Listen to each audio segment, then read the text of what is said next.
I went the Sunday that it opened, the first weekend. And I was there for the day. I drove from Long Island. I drove from Long Island to Harrisburg.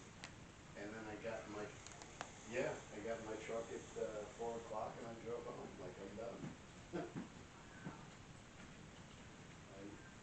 I saw who This dinosaur is named HAlISAURus, a mosasaur.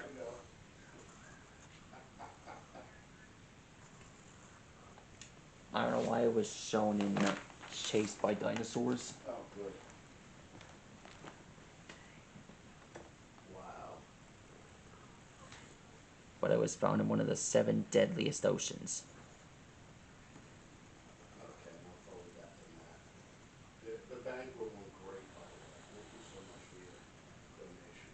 It was, you know, we had less people.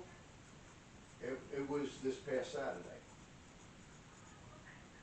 That's why I said if you were, you know, if you wanted to come, you come as my guest and just, you know, relax and enjoy the show.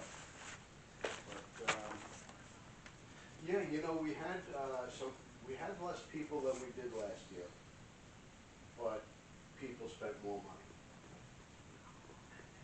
So I think we ended up, I know, last year was ridiculous. We had Africa hunts going. There we are. That's done. People weren't bidding on it, and we had a new auction. That's how you draw a HAlISAurus. Who was outstanding. Let me just finish the extra patterns here. You know, pull money out of their wallets. Plus we did open bar this year. People tend to bid more. There.